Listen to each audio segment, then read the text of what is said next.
Hola a todos. Hoy es miércoles 27 de mayo de 2026 y nuestro querido amigo, nuestro hermano, Scott Ritter, está aquí con nosotros. Bienvenido de nuevo, Scott. Gracias por invitarme.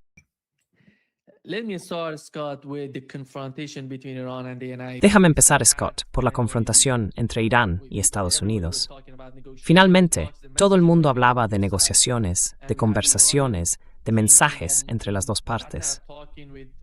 Tuvimos al equipo iraní en Qatar, hablando con el gobierno qatarí. Así que en los últimos 2 o 3 días hemos visto una especie de enfrentamiento. Uno de los incidentes fue que cazas estadounidenses atacaron 2 de esas lanchas rápidas en el Golfo Pérsico. El resultado fue la muerte de 4 marineros. Y por otro lado, los iraníes derribaron un dron MQ-9. Luego dispararon contra un RQ-9 y un F-35. Hay grabaciones de esos ataques, de esos disparos contra el MQ-9 y el F-35. Han publicado algunas imágenes de eso.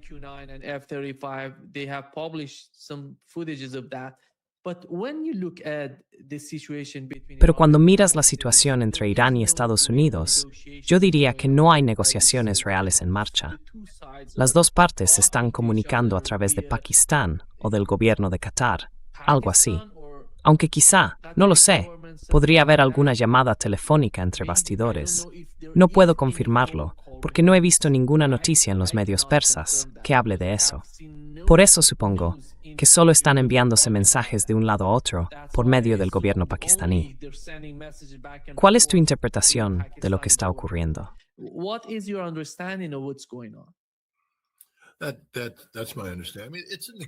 Eso es lo que entiendo. Es una negociación, solo que no es una negociación clásica. ¿De qué otra forma esperas que Estados Unidos e Irán hablen entre sí hoy en día? Mira, Donald Trump es una persona desequilibrada, literalmente sufre de un trastorno narcisista de la personalidad y del tipo más maligno. No tenemos un presidente, tenemos un culto a la personalidad. Todo gira en torno a Donald y a cómo le afectan las cosas.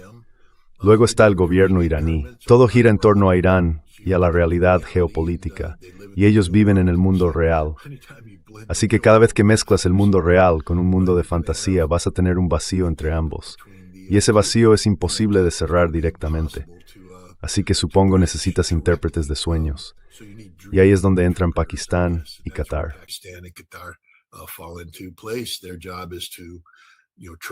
Su trabajo consiste en intentar montar algún tipo de entendimiento entre esas dos partes que pueda llevar a un objetivo común. Pero el problema es que no hay un objetivo común. Los objetivos de Donald Trump son puramente políticos, centrados en cómo le afectan aquí, en su país. Los objetivos de Irán son puramente egoístas, siendo sinceros. Tienen todo el derecho a hacerlo, pero se trata de cómo esto beneficia a Irán.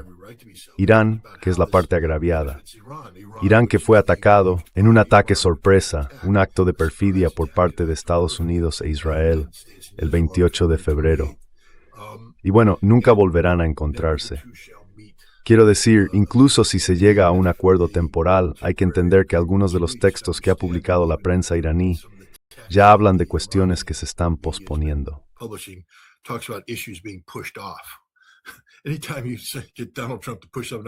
Cada vez que consigues que Donald Trump impulse algo, lo que realmente pasa es que se abre una ventana de oportunidad para vacilar, cambiar de opinión, interferir o alterar las cosas.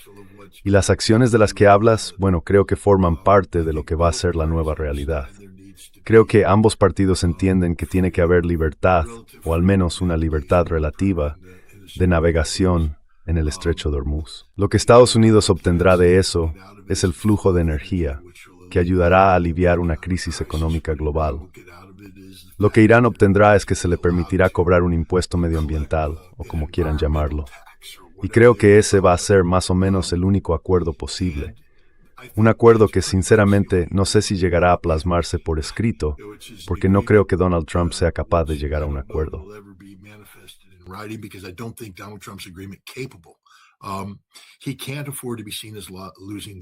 No puede permitirse que se le vea como alguien que ha perdido esta guerra.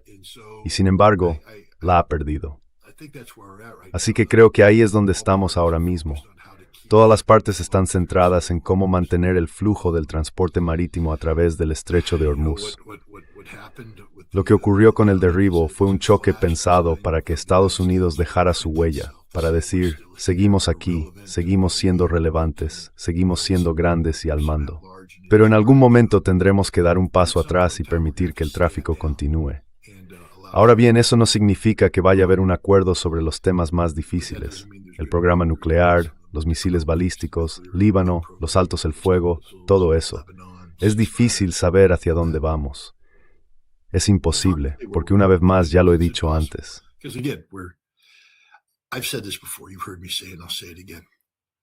Ya me lo habéis oído decir y lo repetiré. No se puede esperar que personas como yo, como tú o como otros, intentemos meternos en la mente de un loco, literalmente de alguien que no está en su sano juicio. Donald Trump tiene una enfermedad mental, sufre un trastorno mental, y por eso no se le puede predecir. No se puede aplicar una lógica normal de causa y efecto a lo que hace. Sus publicaciones en redes sociales son un caos. La única constante parece ser su capacidad para manipular los mercados de una forma que beneficia a los que están dentro y saben qué va a publicar y cuándo lo va a hacer. Por lo demás, nada de lo que hace beneficia a Estados Unidos. Eso es un hecho.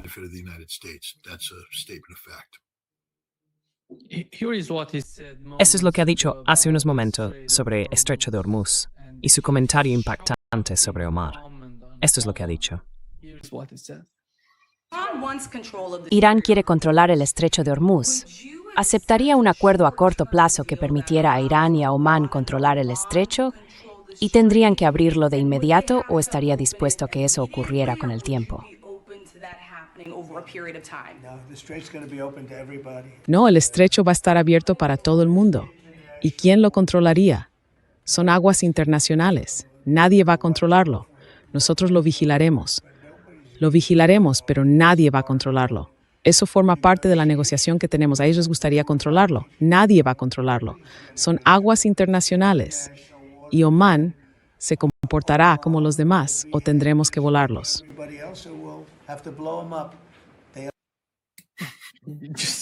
Es increíble. Omán es un país no tiene que ver con ninguna esa. You have it says words and to Oman.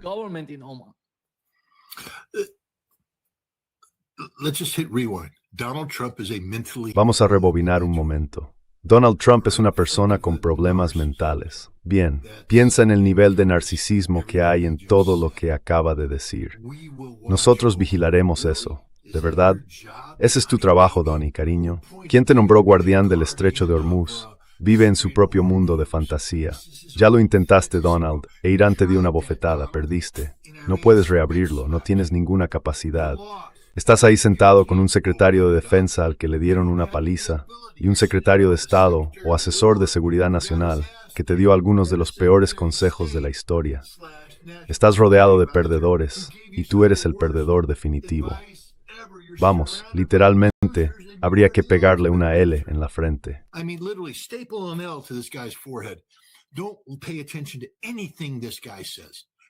No hagas caso a nada de lo que diga este tipo, porque la realidad es esta. Dentro de 6 horas publicará algo distinto. En 6 horas dirá otra cosa. Ese hombre está loco, completamente fuera de sí. ¿Tú crees, conoces Irán? ¿Crees que Irán se ha despertado diciendo, vaya, estamos en problemas, Donnie está enfadado con nosotros, más vale que hagamos algo? ¿O que los omaníes han dicho, cuidado, va a atacarnos?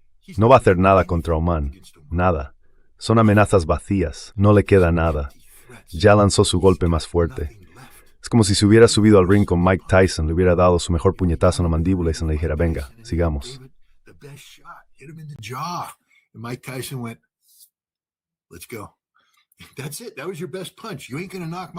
Eso es, ese fue tu mejor golpe. No vas a noquear a Mike Tyson, no vas a noquear a Irán. Esa es la realidad. Mucha gente en Estados Unidos no puede despertar y aceptar esa realidad. Es así. Perdimos la guerra y no podemos ganarla. No vamos a cambiar de rumbo. El tiempo que nos llevaría a reunir y preparar las fuerzas necesarias para tener un impacto real sería excesivamente largo. Mientras tanto, todo lo que Irán tiene que hacer es apretar el Estrecho de Hormuz y asfixiar la economía global, lo que provocaría un colapso general, incluido un colapso en Estados Unidos, que haría imposible generar las fuerzas que necesitamos. Irán tiene todas las cartas. Esa es la realidad. Iran holds all the cards. That's the reality. How do you see the pressure from the Israeli government? Ben-Gvir today said ¿Cómo ves la presión del gobierno israelí? Hoy Ben-Gvir dijo que Donald Trump no puede hacer un mal acuerdo y que Israel no va a aceptar eso. Sabemos que la administración Trump, ¿recuerdas cuando este gobierno fue elegido? Hablábamos de Tulsi Gabbard, de la gente que parecía más racional dentro de la administración Trump. Esa gente en su mayoría ya no está. Y diría que el vicepresidente de Estados Unidos está desapareciendo un poco de la escena. No hemos oído mucho de J.D. Vance hace ya un tiempo. Pero ¿qué está pasando con la administración Trump? ¿Y qué sabemos sobre la influencia que tiene el gobierno israelí sobre esa administración? the Israeli government has on the Trump administration? Oh, the Israeli government believes it is bought and paid for. Bueno, ya sabes, el gobierno israelí cree que ha comprado y pagado a Estados Unidos. Y así es, nos han comprado, lo han pagado y se supone que tenemos que bailar al son que ellos marcan. Así funciona la relación. Te dan mucho dinero y luego te dicen qué hacer cuando se trata de Israel y tú lo haces. Es una relación contractual sin rodeos. Han comprado al Congreso, gastaron $100 millones en el último ciclo electoral para comprarlo. Y ahora están intentando hacerlo otra vez. 30 millones para quitar de en medio a Thomas Massie. Están gastando aún más dinero para intentar controlar las elecciones. Y Donald Trump sigue rodeado de gente comprada y pagada por Israel, especialmente Marco Rubio. 200 millones de la viuda de Adelson. Marco Rubio, $200 million from Adelson's widow. Gets you a Secretary of State. Te consigue un secretario de Estado. Así que Ben-Gvir, realmente cree lo que dice. Lo cree de verdad. Pero no tiene ni idea de los Estados Unidos de América. Porque para empezar, cuando hablamos de política, lo único que importa es el dinero. Y claro, los israelíes han invertido mucho dinero para comprar a políticos estadounidenses. Pero una vez que colocas a un político americano en el cargo, ese político quiere mantenerse ahí. Ahora, Israel ha aprovechado su capacidad para manejar el dinero y mantener el control también sobre ese proceso. Si no haces lo que queremos, te buscaremos un rival en las primarias. Gastaremos dinero, pondremos a alguien en tu contra y entonces tendrás que competir con esa persona y todo eso. Bien, todo eso está muy bien.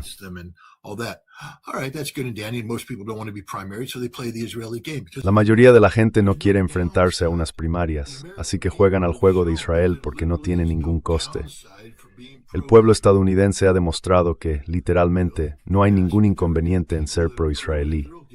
Ya sabes, la gran mayoría de los que apoyan a Israel son reelegidos año tras año, una y otra vez, sin consecuencias. Hasta que Israel empiece una guerra que perdamos y haya una amenaza de colapso económico global que afecte a Estados Unidos. Volvemos al dinero. ¿Recuerdas lo que te dije? Lo único que cuenta en la política estadounidense es el dinero. Bill Clinton, James Carville, su jefe de campaña en 1992, creo, lo dijo mejor que nadie. Una pegatina amarilla en la puerta de la sala de guerra es la economía, estúpido.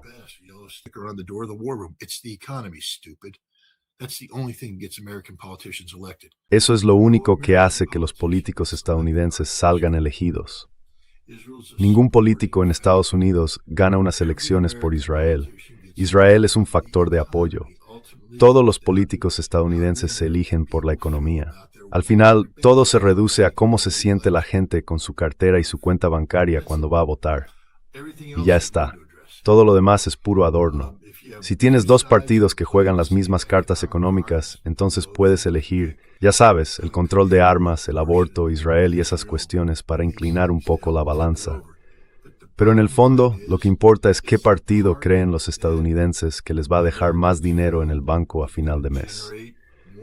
Y ahora mismo, Donald Trump tiene un problema.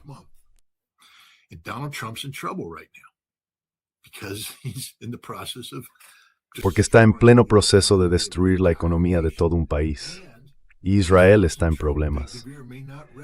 Ben-Gvir puede que no lo vea así, pero a Israel se le está culpando y con razón de habernos metido en esta guerra. Así que cuando la gente diga Donald Trump, ¿por qué pasó esto?, Donald Trump va a responder, Benjamin Netanyahu me obligó a hacerlo. Ben-Gvir no tiene ningún control sobre Donald Trump. Ninguno. Y cuando llegue el día en que Donald Trump piense en su legado político, lo que significa que si lo estropea, podría enfrentarse a un juicio político, quizá incluso a una condena, y ponga eso en la balanza frente a Ben Gvir e Israel, adivina quién va a perder. And Israel, guess who's going to lose? Ben Gvir and Israel. Ben Gvir e Israel es lo más fácil del mundo. Es la economía, estúpido. La economía va fatal de todos modos. George Herbert Walker Bush ganó la Guerra del Golfo, un gran líder victorioso. El tipo se veía imparable, no había manera. Quiero decir, ganamos eso en el 91. ¿Cómo pudo perder en el 92? ¿Cómo pudo perder en el 92? Era imposible perder.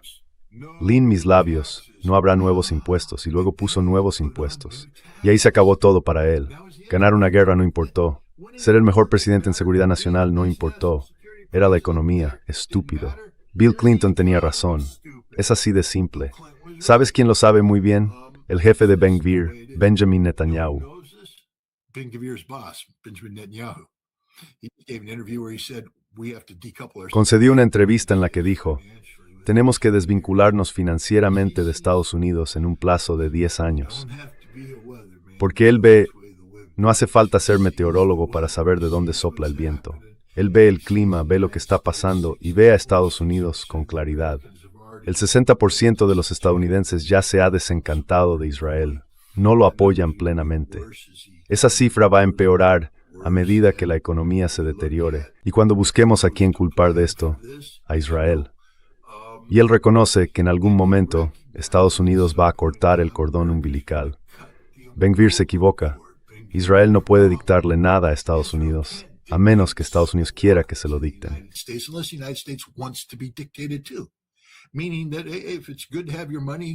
Es decir, que si me conviene tener tu dinero y ganar las elecciones y no me cuesta nada importante, lo haré. Pero en el momento en que me cueste, en el momento en que tenga que pagar un precio dentro del país, políticamente, por apoyar a tu pequeño país fracasado, lo cortaremos en un segundo. En un segundo. Así que Ben Gvir está completamente equivocado. Netanyahu sabe la verdad, que tarde o temprano Estados Unidos va a cortar a Israel. Y si Ben Gvir quiere jugar a hacer tonterías en un momento de crisis política inmediata para el presidente de Estados Unidos, que se enfrenta a un desastre en las elecciones de mitad de mandato, se dará cuenta por las malas de que Israel no tiene ninguna carta en esta partida. Ninguna.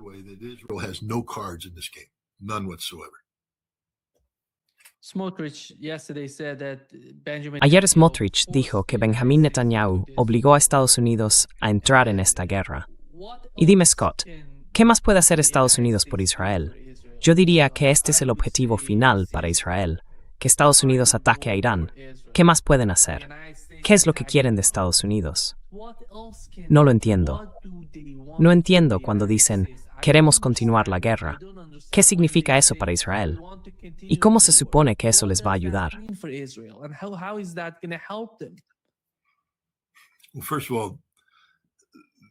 Bueno, para empezar, esto es como si fuera un videojuego. Estamos en el jefe final. Irán es el jefe final. No hay otro. El jefe final es Irán. Y no puedes enfrentarte al jefe final sin Estados Unidos. Tienes que tener a Estados Unidos como aliado. ¿De verdad crees que Israel va a admitir la derrota y marcharse? No. Van a seguir diciendo, América, tienes que quedarte y terminar el trabajo, quedarte y terminar el trabajo, quedarte y terminar el trabajo. Pero no hicieron bien los deberes. Vendieron esta guerra de forma falsa, equivocada. Lograron que Donald Trump creyera que si matabas a Ali Khamenei, Irán se derrumbaría y todos los demás problemas se resolverían solos, y que eso pasaría en cuestión de días.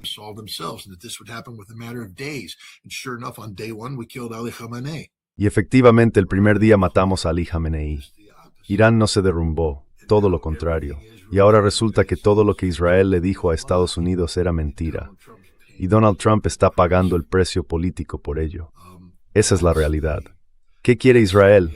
No tienen un plan B, porque tener un plan B significa que no puedes derrotar al gran jefe, y eso significa que no puedes ganar la partida. Y la partida es el Gran Israel. Ese es el nombre del juego, el Gran Israel. Si no derrotas al gran jefe, entonces vas a tener que hacer concesiones por todas partes, y vas a tener que entrar en otro juego.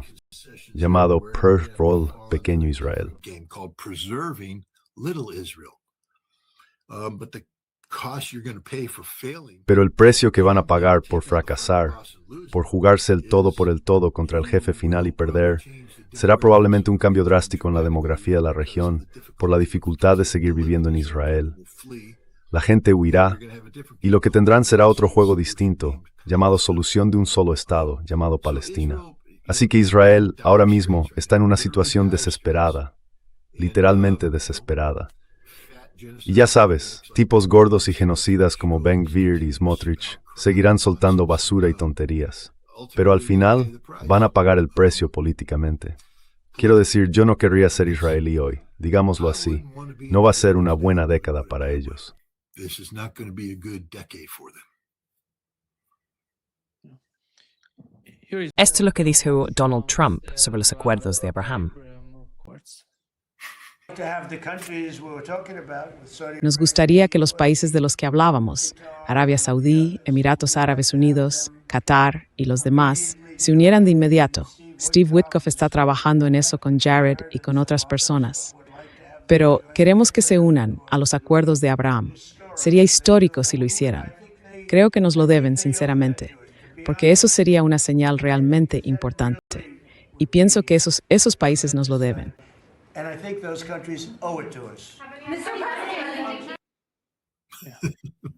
They owe it to us because we got them. Nos lo deben porque los metimos en una guerra que perdimos. Les prometimos seguridad y no fuimos capaces de cumplir. Creamos una situación en la que ahora viven bajo la amenaza de una extinción nacional y todo por culpa de Estados Unidos. Nos lo deben, dicen, para aceptar una política que en realidad se basa en el genocidio palestino y en eliminar cualquier posibilidad de un Estado palestino, desviando la culpa de Israel hacia las naciones árabes del Golfo.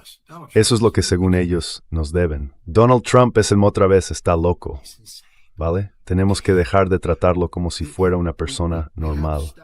Ese hombre está fuera de sí. Ningún ser humano racional puede decir algo así. ¿Qué nos lo deben? No te deben nada, Donald. They don't owe anything to you, Donald. None.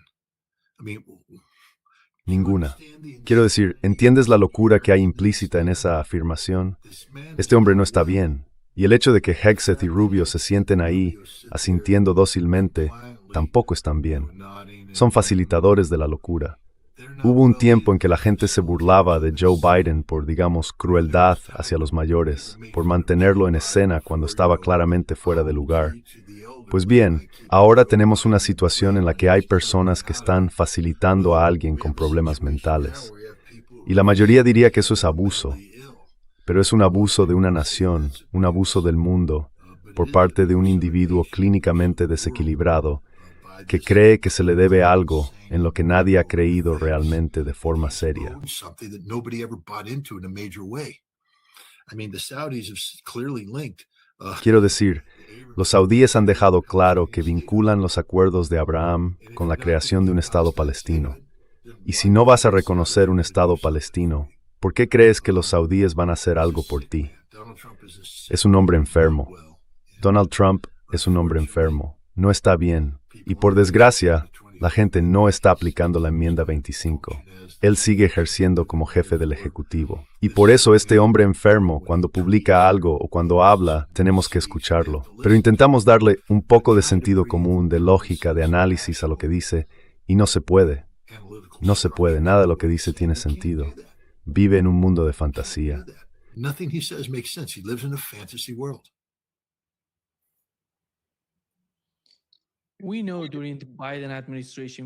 Durante la administración de Biden, hablábamos mucho sobre la guerra en Ucrania.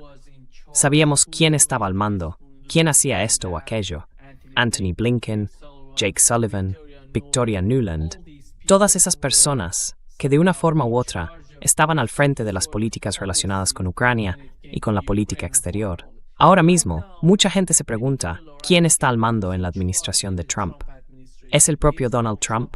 Porque fíjate en Pete Hegseth hoy. No creo que esté tomando decisiones de política, sino que ya sabes, está siguiendo las órdenes de Donald Trump. Following the orders of Donald Trump. Marco Rubio, the same. Marco Rubio, lo mismo. No se ve rastro de las políticas de Marco Rubio en lo que respecta a Ucrania o al Oriente Medio. Ni siquiera está negociando en ninguno de esos dos frentes. Y lo hemos visto en Armenia firmando un acuerdo. Nadie parece entender eso. Pero al fin y al cabo, no vemos a Rubio participando en los grandes temas de la política exterior de Estados Unidos. ¿Quién está al mando? ¿Es el lobby israelí, por la influencia que tiene sobre Donald Trump?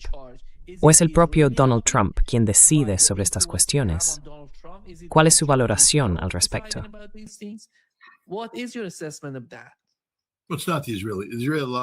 Bueno, no son los israelíes.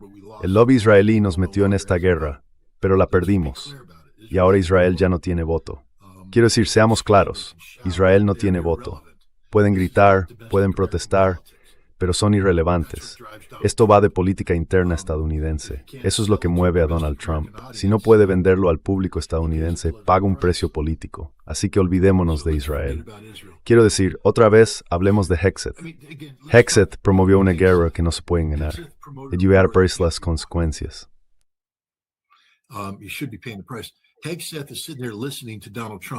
Hexet está ahí sentado escuchando a Donald Trump. Ya sabes, la OTAN no vino en nuestra ayuda, así que vamos a empezar a reducir nuestra participación en la OTAN. Y vamos a hacer, Hexet dice, vale. Además, nos enfrentamos a un déficit económico. No tenemos dinero, se nos ha acabado el presupuesto. Estamos preparando una brigada pesada en Texas, embarcándola rumbo a Polonia para una rotación de 9 meses. Nos va a costar un dineral. Y Trump está descontento con Europa. Así que lo cancelamos. Pete Hegseth. Cancelamos el envío de los 4.200 soldados que iban a Polonia. Lo vamos a cancelar. Eso no va a pasar. La brigada pesada no va. Se acabó. Y todo el mundo dice, vaya, mira, Estados Unidos actuando de verdad según las declaraciones del presidente. Pero luego el presidente sale y dice, no, vamos a trasladar 5.000 soldados a Polonia.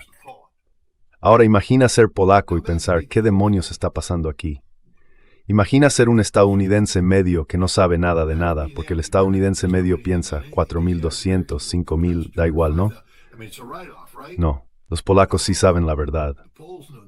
Esos 4.200 soldados que forman parte de esa brigada rotatoria son parte de un enfoque negociado y sistemático para que Estados Unidos proporcione apoyo militar dentro de una postura de disuasión más amplia de la OTAN en la región.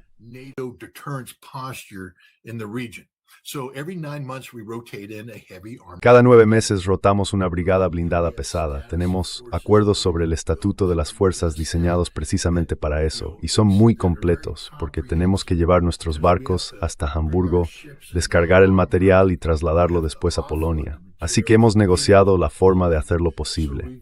Transferencia, libre de aduanas, todo el proceso.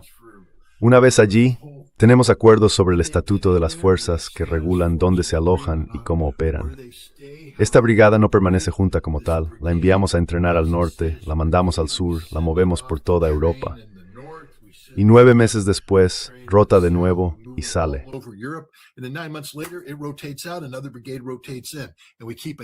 Otra brigada rota y mantenemos allí una brigada pesada. Ya sabes, esa era la idea. Los 5.000 soldados de los que habla Trump son una brigada Stryker, creo, que está basada en Alemania. Es una brigada Stryker de blindaje ligero.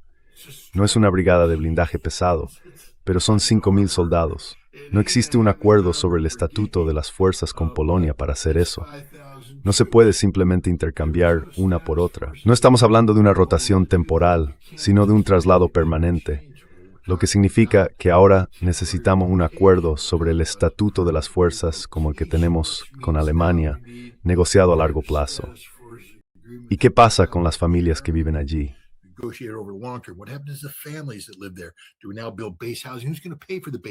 Ahora tenemos que construir viviendas en la base. ¿Y quién va a pagar esas viviendas? Estamos hablando de miles de millones de dólares en infraestructuras que habría que poner en marcha antes siquiera de pensar en trasladar a esas 5.000 personas. Y lo más importante, todo eso tiene que aprobarlo el Congreso, y el Congreso no ha sido consultado en absoluto.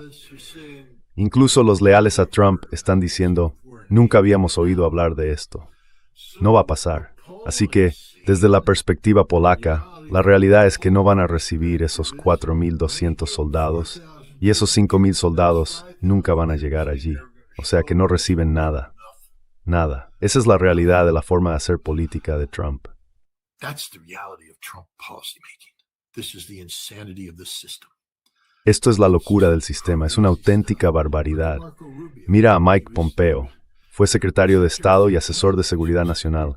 Se supone que debía ser como Henry Kissinger. Recibió una llamada de Lavrov y Pompeo dijo, no me cae muy bien Lavrov. Le respondieron, vas a atenderla. Vale, la atiendo. Entonces Lavrov le dice, esto es lo que va a pasar en Kiev. Este mensaje tiene que llegar al presidente. Y Pompeo contesta, no puedes hablarme así. No está permitido amenazar a la gente. Luego dice, se lo haré llegar al presidente. Porque esa es la realidad. Donald Trump literalmente ha dejado a su gabinete sin poder. Les ha cortado bueno, ya me entiendes, perdón por la expresión, pero eso es lo que significa castrar. Yeah, sorry for the language, but that's what neutering is. He's emasculated them. Ya sabes, los ha dejado sin poder. Ninguno de ellos cumple el papel de un gabinete tradicional. La única persona que lo intentó, Tulsi Gabbard, tuvo que dimitir. Oficialmente por la salud de su marido, y no estoy cuestionando eso, es algo real. Pero bueno, hay gente que ha seguido en el cargo incluso con familiares enfermos, aunque lo estén pasando mal. El caso es que Trump estaba descontento con ella porque se atrevió a llevarle la contraria en asuntos importantes, como Irán y su programa nuclear. Y la apartaron de las conversaciones más amplias sobre Ucrania, sobre la guerra en Irán y demás. Así que dimitió. No puedes quitarle lo que no tiene. Y sin embargo, siendo mujer, tiene más agallas que todos los demás del gabinete.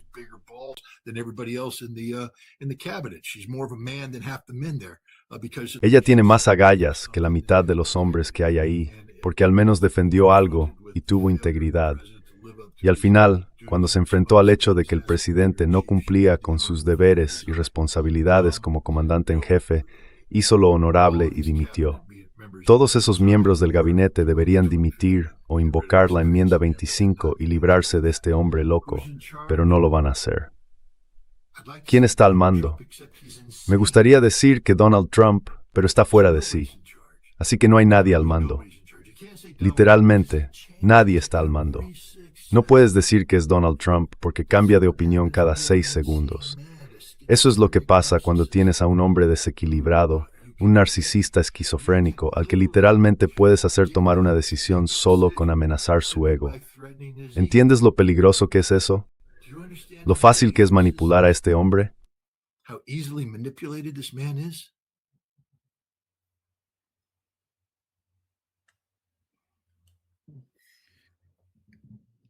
What is your understanding, Scott, of Scott, ¿cuál es tu percepción del campo de batalla entre Israel y Líbano, sobre todo en la parte sur del país? Porque estamos viendo muchas imágenes que llegan desde esa zona. Están atacando los sistemas de comunicación de los soldados israelíes, las baterías del domo de hierro, lo están golpeando todo. Intentaron hacer algo, algún tipo de protección, para el equipo que tienen en el sur del Líbano, pero parece que eso ha fallado.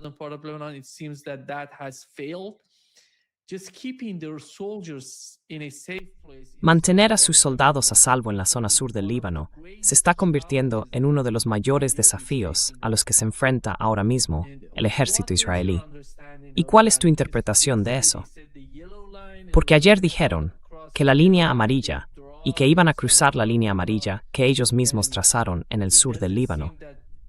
Y no parece que vayan a poder, digamos, neutralizar esos drones FPV, porque se le están yendo de las manos a Israel. No saben cómo manejar esa situación. ¿Cuál es tu visión sobre Israel y sus políticas en el sur del Líbano?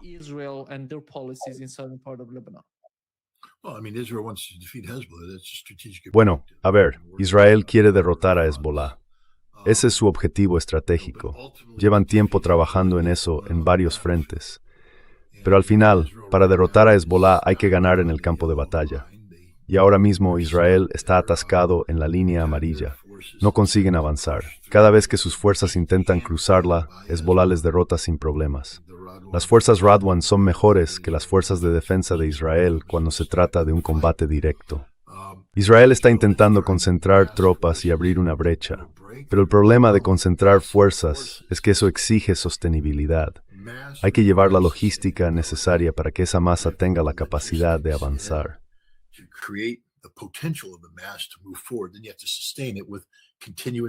Luego hay que mantenerlo con un suministro logístico continuo. Y eso significa que basta con mirar dónde está la línea amarilla y trazar una línea de vuelta hasta Israel, donde están las bases logísticas. Desde allí tienen que sacar el equipo, el material y empujarlo hacia adelante a través del Líbano ocupado. Y de nuevo, basta con mirar el mapa. Es un terreno complicado, con líneas de comunicación limitadas y previsibles. Eso crea embudos. Aún así, lo que está haciendo Hezbollah ahora mismo es usar drones, FPV, no solo para golpear a los israelíes en las líneas del frente, sino, más importante aún, para controlar zonas de hasta 20, 30 o incluso 40 kilómetros de profundidad.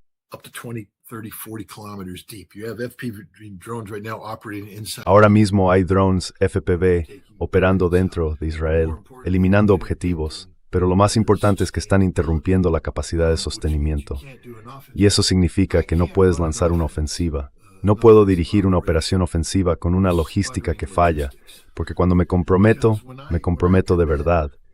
Estoy ordenando avanzar, y tiene que haber capacidad de refuerzo, de apoyo, de mantener la presión sobre el enemigo.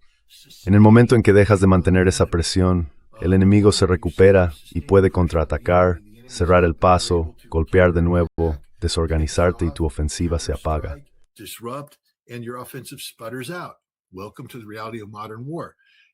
Bienvenidos a la realidad de la guerra moderna.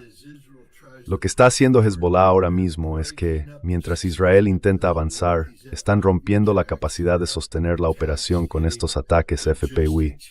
Golpean la logística, el reabastecimiento, la estructura de las fuerzas, e Israel no tiene una solución para eso. Hezbollah está aprendiendo a hacerlo, para empezar. Tienen algunos drones, pero no una cantidad abrumadora. Todavía no han lanzado un enjambre de drones. Están simplemente aprendiendo cómo hacerlo. Y se vio desde el principio en algunos videos cómo iban con cautela, un poco inseguros en lo que hacían, y así sucesivamente.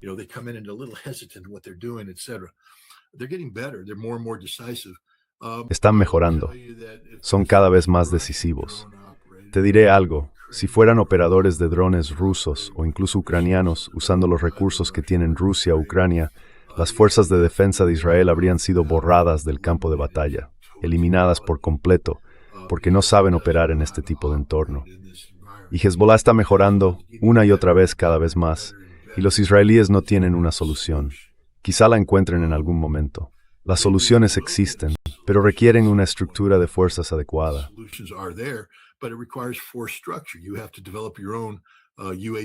Tienes que desarrollar tu propia rama de drones, entrenarla, equiparla, crear una doctrina, definir tácticas y asegurarte de que todo el mundo esté preparado para usarlos.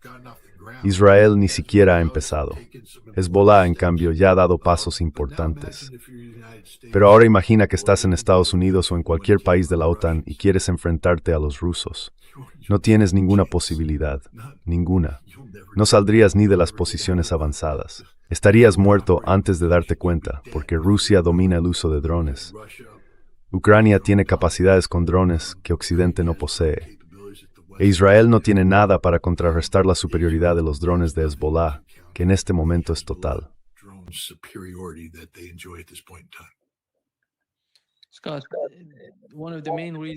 Scott, una de las principales razones por las que no estamos hablando de la guerra en Ucrania es porque Donald Trump ha generado un enorme caos en Oriente Medio, y eso ha afectado a la economía global. Y todos, absolutamente todos, yo estoy aquí en Brasil, hemos sentido el impacto de la crisis en el Golfo Pérsico, con el Estrecho de Hormuz. Sabemos lo que ha pasado con nuestra economía y cómo están subiendo los precios aquí en Brasil, por ejemplo. Por eso mucha gente quiere saber qué está ocurriendo en Oriente Medio.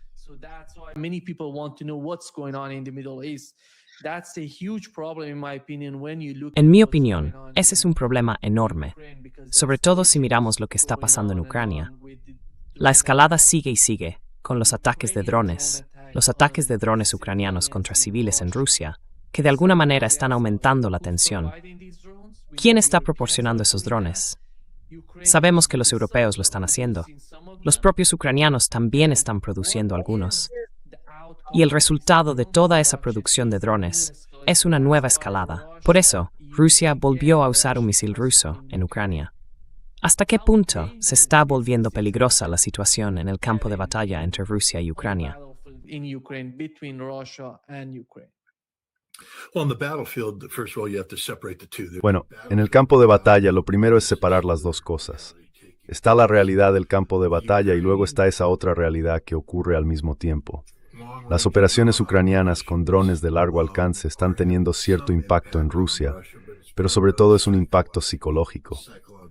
Es guerra psicológica, guerra mental, como algunos la llaman.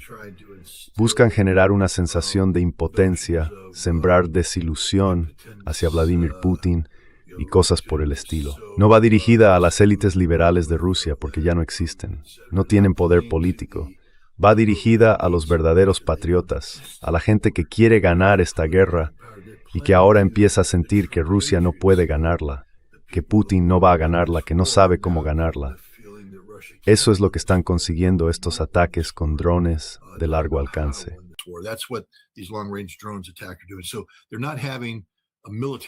Así que no están teniendo un impacto militarmente significativo.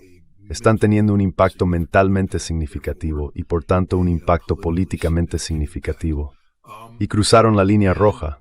Atacaron una escuela de chicas. Ya sabes, en la escuela de profesoras murieron sobre todo chicas. Creo que también murieron 3 chicos, pero eran estudiantes, adolescentes. Lo habrían hecho hace un mes o 2. Recuerda que los ucranianos entraron en Kursk y asesinaron a cientos de ancianos rusos, civiles inocentes, cuyo único crimen fue no poder evacuar un pueblo a tiempo. Así que cuando llegaron los nazis literales, los violaron, los asesinaron, los descuartizaron y dejaron sus cuerpos pudriéndose.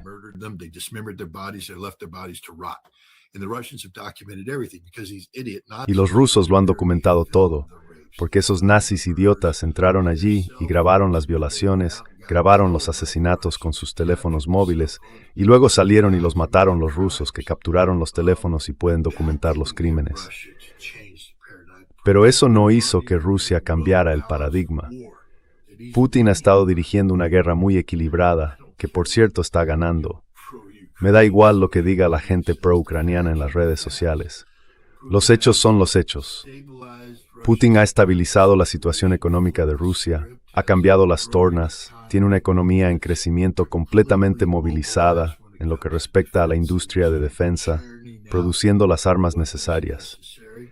Y además cuenta con una base geopolítica sólida y estable, gracias a la diplomacia, para tener a China y a otros países alineados en la búsqueda de un mundo multipolar. Ya ha conseguido que China reconozca que Ucrania es para Rusia lo que Taiwán es para China.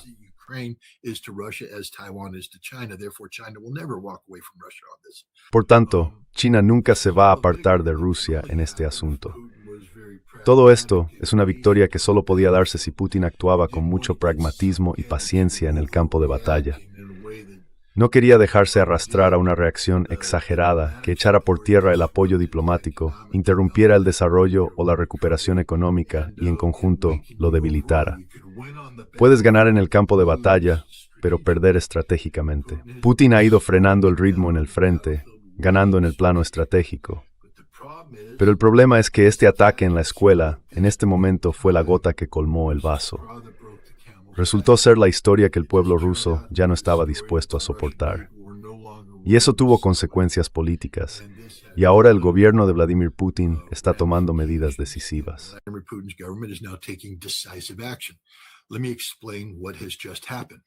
Déjame explicar lo que acaba de pasar. Ucrania ha perdido la guerra, la OTAN ha perdido la guerra, Europa ha perdido la guerra, no vais a ganar, ellos no van a ganar, es imposible ganar, porque Rusia ahora ve esto como algo existencial. Vamos a presenciar el borrado de Ucrania, el borrado físico de Ucrania. Verás, el presidente del Comité de Defensa de la Duma Estatal dio una entrevista en la que amplió las declaraciones del Ministerio de Asuntos Exteriores y del Ministerio de Defensa. Pero básicamente, lo que está a punto de ocurrir en Ucrania va a continuar hasta que Ucrania acepte una rendición incondicional. Y ya está. Rusia ha tomado esa decisión. Ya no es un debate, ya no es una discusión. No hace falta debatir qué quiso decir Sergei Karaganov o qué quiso decir tal o cual persona. Ahora lo sabemos, al menos lo que Rusia dice. Ahora bien, puede que descubramos que Rusia solo habla, pero no actúa.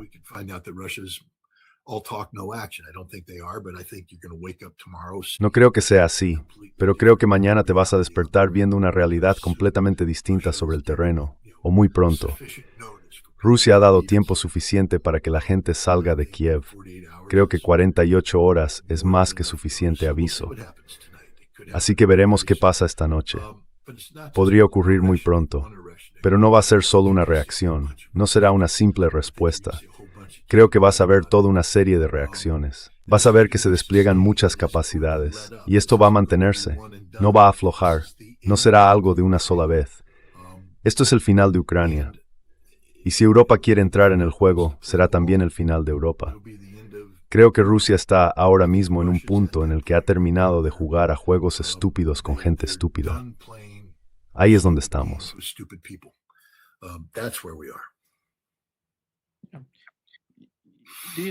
¿Cree que la guerra podría llegar a Europa por el apoyo que se está dando, por la forma en que están produciendo armas? Ha llegado a Europa. ¿Cómo que se irá a Europa? Europa es un participante activo en este conflicto. Así que la guerra irá a Europa. Europa quiere jugar. Es increíble.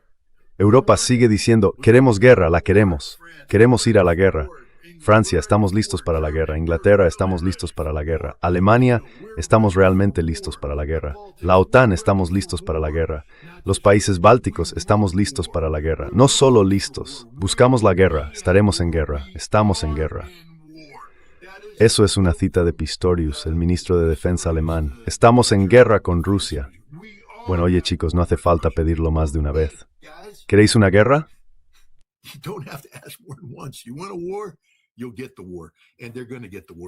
Tendréis la guerra, y la van a tener, porque en cuanto Rusia empiece a borrar a Ucrania del mapa, se verá que hay consecuencias para quienes siguen sosteniendo los recursos ucranianos. Si Ucrania continúa lanzando drones, y bueno, Zelensky ha prometido un gran mes de junio, quiero decir, va a atacar todo. Los británicos le están dando drones, los alemanes le están dando drones, todo el mundo le está dando drones. La OTAN le está proporcionando inteligencia, y él va a cubrir Rusia entera con drones. Pues bien, Rusia va a borrar a Ucrania. Sabemos que eso está ocurriendo. Pero después empiezan a borrar a Europa.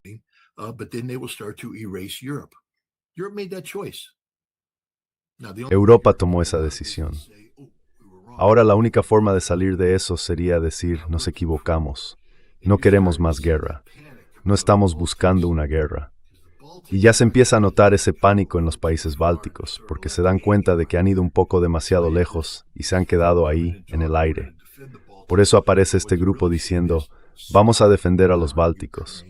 Pero lo que en realidad están diciendo es, dejad de permitir que Ucrania use vuestro país como corredor. Porque puedo garantizar una cosa, la semana que viene estaré en Rusia asistiendo al Foro Económico Internacional de San Petersburgo. Es un evento importante, más grande que Davos. Va muchísima gente, y si Ucrania lanza ataques con drones para intentar interrumpir el Foro Económico Internacional de San Petersburgo, la situación para Ucrania será aún peor.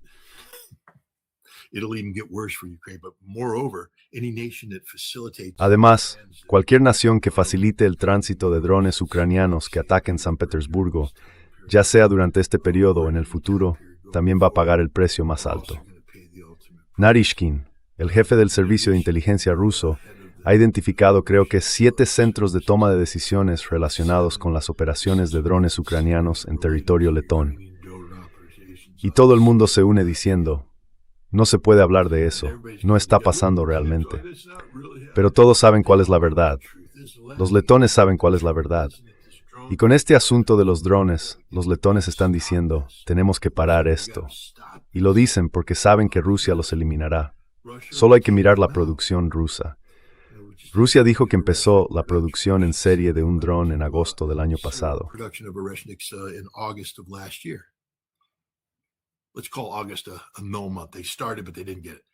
Digamos que agosto fue un mes nulo. Empezaron, pero no lo consiguieron. Septiembre, octubre, noviembre, diciembre, enero, febrero, marzo, abril, mayo, 9 meses. Ahora, supongamos que el nivel más bajo de producción de Geranix es de 5 al mes. 9 por 5 son 45. Así que hay 45 Geranix. Rusia ha lanzado 3. Quedan 42 ahí fuera.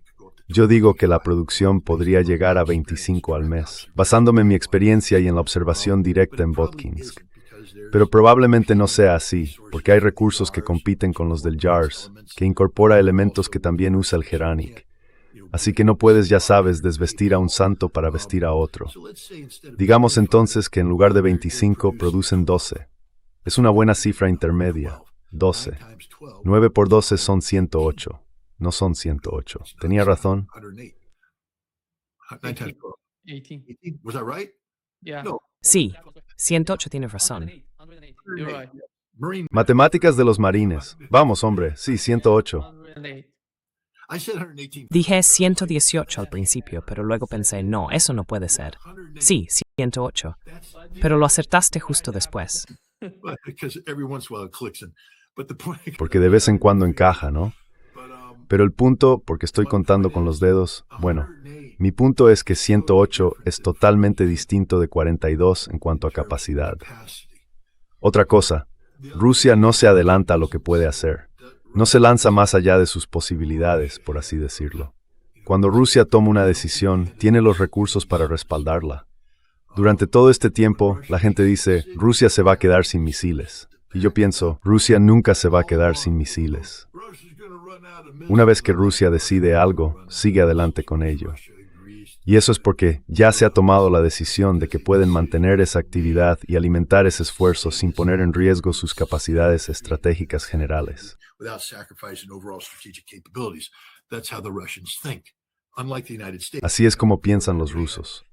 A diferencia de Estados Unidos, nosotros tuvimos la guerra en Irán, lo agotamos todo, no teníamos producción, tuvimos que robar de todo y hemos debilitado al mundo entero. Somos lo contrario de Rusia. Rusia no funciona como nosotros. Rusia trabaja de otra manera.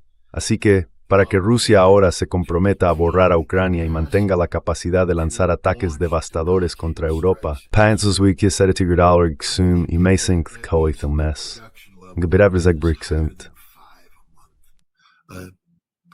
I could be wrong.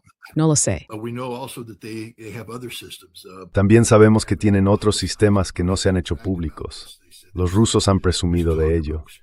Han dicho que hay cosas, rumores, susurros sobre un Iskander 2.0, lo que implica que es mejor que el 1.0. Sabemos que tienen versiones modernas del misil KH-101, que es algo bastante impresionante. Tendría que ver todo el material, pero parece que venía en trayectoria, fue interceptado, se desvió y luego corrigió el rumbo y siguió su misión.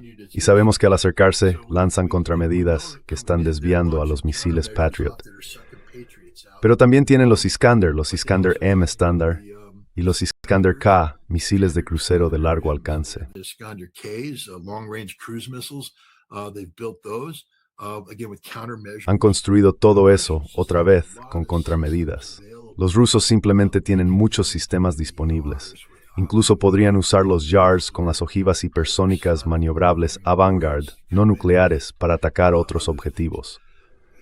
¿A qué juego quiere jugar Europa? Rusia está lista para jugar a ese juego.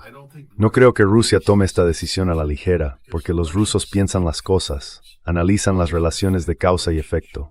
Y si han tomado esta decisión, es porque lo han pensado bien. Tienen un plan, tienen planes de contingencia y tienen los recursos para poner en marcha esos planes de contingencia. Mientras tanto, Europa no tiene nada, literalmente nada. Meanwhile, Europe has nothing, literally nothing. They don't even have 4,200 American troops coming. Ni siquiera van a llegar esos 4.200 soldados estadounidenses, porque Pete Haig acaba de decir que no, que se cancela. Es increíble. Pero la mitad del equipo ya está cargado en los barcos.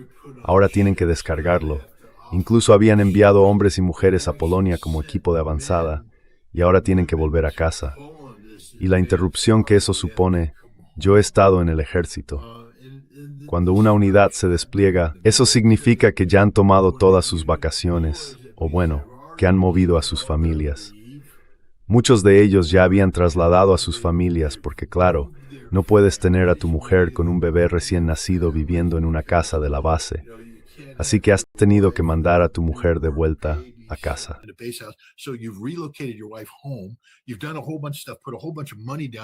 Has hecho un montón de cosas, has invertido un montón de dinero. Son decisiones que te cambian la vida. Y ahora, nada, no va a pasar. Ahora tienen que volver a organizar el calendario de entrenamiento. Se cancelaron las escuelas, el caos que se ha generado. Por eso Pete Hegseth es el peor secretario de defensa de la historia de los secretarios de defensa, por el caos que ha creado para estos soldados. ¿Tú crees que quieren volver a alistarse? Esto les arruina la vida a algunos de ellos. A él no le importa, a Trump no le importa, a nosotros sí nos importan nuestras tropas, a ellos no les importan en absoluto, nada.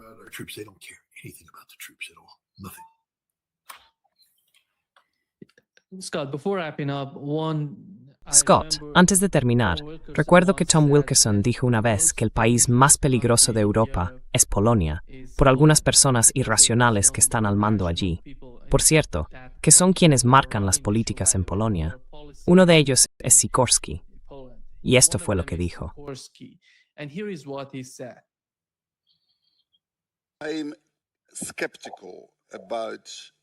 Soy escéptico respecto a Polonia, con Putin, por dos razones. La primera, cuando llevas más de 20 años siendo un dictador, todo el mundo te miente. Y estos dictadores siempre renuncian a parte de sus objetivos más extremos demasiado tarde, porque no saben realmente en qué situación están. Y la segunda, Vladimir Putin es un hombre cuya palabra y cuya firma no son de fiar. Nos ha mentido una y otra vez. Así que creo que esta guerra la acabará otra persona.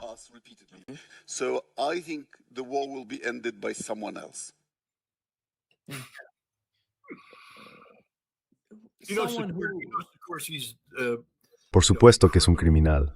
Sabes que es un neoconservador. Sabes que no tiene ninguna legitimidad. Este es el hombre que publicó Gracias América cuando volaron el Nord Stream 2. Tuvieron que borrar el tweet. Fue un error. Está casado con Anne Applebaum, que es una de las personas más abiertamente rusófobas y anti-Putin del mundo. Este hombre vive en su propio mundo de fantasía.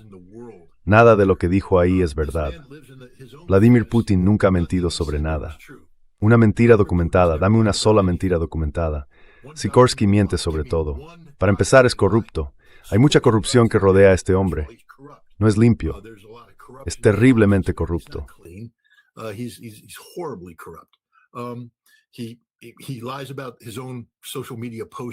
Miente sobre sus propias publicaciones en redes sociales. ¿Sobre qué ha mentido Vladimir Putin?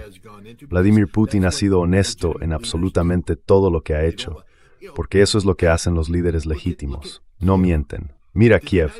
¿Dieron Estados Unidos e Israel a Irán un aviso previo de que iban a llevar a cabo un ataque de decapitación el 28 de febrero? No. ¿Hubo civiles afectados por eso? Según el derecho internacional, se supone que debes dar un aviso previo, un aviso adecuado, antes de cualquier ataque militar que pueda afectar a civiles. Es un requisito legal. Vladimir Putin es el único líder en el mundo hoy en día que da ese tipo de aviso previo. El único.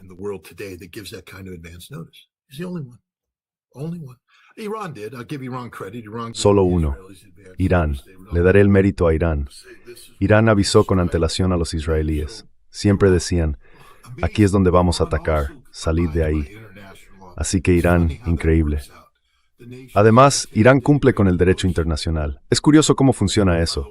Las naciones que más tendemos a despreciar son en realidad las que más respetan la ley. Quiero decir, nosotros fuimos quienes asesinaron a Qasem Soleimani cuando intentaba mediar por la paz en la región. Somos nosotros los que matamos gente en casa. Pero los iraníes avisan a Israel con antelación. Van a atacar un lugar y ellos se marchan. Y Rusia ha hecho lo mismo en Kiev. Así que Sikorski está loco, pero Sikorski no es Polonia.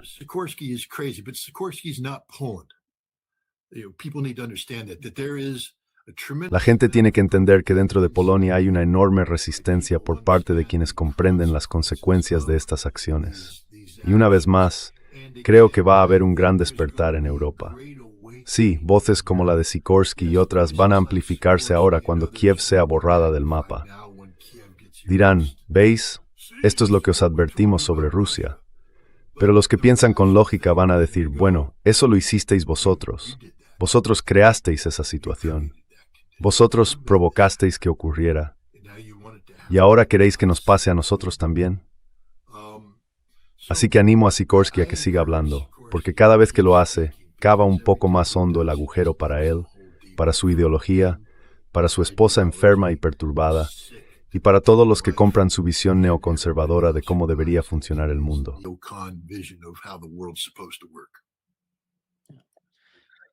Muchas gracias, Scott, por estar hoy con nosotros. Verdadero placer. Great pleasure. Muchas gracias. Que tengas un buen... Nos vemos pronto.